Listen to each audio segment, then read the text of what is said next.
Allez, on passe à la leçon suivante. On continue notre découverte du JavaScript de base, expression et instruction. D'accord? Donc expression et instruction juste ici. Très bien. Alors je vous ai déjà laissé cet exemple. Ça va. Ça va. Donc on peut ouvrir ça là. Voilà. Et on peut venir juste ici. Alors là, on va parler sémantique un petit peu, un peu de définition également. Donc il y a plein de mots spéciaux qui existent en JavaScript. Il faut bien connaître leur définition et leur utilisation. Alors une expression, qu'est-ce que c'est? Une expression est une unité de code valide qui est résolue en une valeur, number, string, boolean, etc., par votre ordinateur. Une expression peut être un calcul, une comparaison ou un simple morceau de code ABC, par exemple. 80 plus 60, c'est une expression, parce que c'est évalué à 140. 50 est égal à 50, c'est une comparaison, on verra ça un petit peu plus tard, et ça, c'est évalué à true, par exemple. Parce que c'est true, c'est-à-dire que c'est un booléen true, parce que c'est vrai, tout simplement. 50 égale 50, tout simplement. ABC également, donc même si vous avez juste une valeur comme ça qui se balade, c'est aussi compté comme une expression, d'accord? C'est évalué en une valeur, ça, par votre ordinateur. Donc voilà. Je vous dis ça et je vous donne des définitions parce que rapidement dans la masse de choses qu'il y a à apprendre, ça va vous guider, vous orienter, ça va vous éviter de vous perdre si vous connaissez la bonne définition des différents termes qui existent. D'accord? Si vous pouvez le console log, c'est une expression. Si ça retourne une erreur, c'est une instruction. On verra les instructions juste après. Donc vous voyez que là, 100 supérieur à 50. C'est vrai ou pas? Oui. Hop, c'est vrai. 80 plus 60 est strictement égal à 140. C'est vrai? Oui. Ça retourne true. Et ici, j'ai encore un calcul juste là. Vous voyez? Donc là, nous avons des expressions. Nous avons des expressions. Et j'ai même envie d'aller un petit peu plus loin avec vous. On va créer une fonction ici. Une fonction. Alors quand on n'a pas de nom à donner, en général, dans les tutos JS ou dans les documentations, on appelle ça foo bar base. Donc n'ayez pas peur du nom. Voilà, fonction foo comme ça. Et ici, je vais return, par exemple, 10 x 10, comme ça. Ok? Et maintenant, je vais log foo. Alors, pas local storage, j'ai dit log. Ah, il me le propose plus. Je vais écrire à la main, j'ai dû le changer dans mes raccourcis. Je vais log foo comme ça. Et ça me donne 100. Donc ceci, quand j'exécute ma fonction, c'est une expression. D'accord? C'est une expression.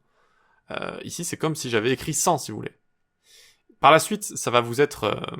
vous allez devoir bien comprendre ce genre de choses. Parce que, par exemple, je peux faire const num est égal ceci. Vous voyez? C'est tout à fait correct, ça. C'est très utilisé. C'est-à-dire, le retour de ma fonction, l'expression que ça représente, je le mets dans ma constante, juste ici.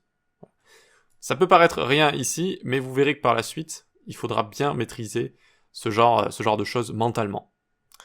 Ok, très bien. Donc, on a les expressions juste ici. Les valeurs. D'accord? Tout ce qui est évalué en une valeur. Et ensuite, on a une instruction. En anglais, statement. Instruction. Est une action que doit réaliser la machine qui exécute le code en question. Il existe différents types d'instructions. Les instructions de contrôle de flux. Vous savez, les fameuses conditions. If, else, else if, etc. On verra ça par la suite. Switch, try catch pour les erreurs. Les déclarations var let const qu'on a déjà vu. Les fonctions, function, class, etc. Et comme je vous l'ai dit plus haut, si vous pouvez le log, c'est une expression. Si ça retourne une erreur, c'est une instruction. Est-ce qu'on peut log directement function, par exemple? Hop, function juste ici. Non. Ça veut dire que c'est pas une expression en soi. Ce n'est pas évalué à une valeur qu'on a juste ici. Est-ce que je peux log let? Juste ici. Non. Est-ce que je peux log switch? Non, bref, je pense que vous avez compris. Ok? Très bien, donc on a ceci, function, les classes, return, async, etc. Tous les mots-clés qui sont réservés. Et les itérations, les boucles. For, do, while, for, in, off, etc. Tout ça, on le découvrira par la suite. Ok? Eh bien écoutez, allons-y ensemble. Créons par exemple une instruction if. Si 50 est supérieur à 10, oups, supérieur j'ai dit, alors on log 50 est supérieur à 10. Ceci est une instruction, d'accord? Ceci, on va avoir l'instruction if comme ceci. Ok, et ensuite en dessous, hop, on va loguer comme ça 50 supérieur à 10. Bon, très bien.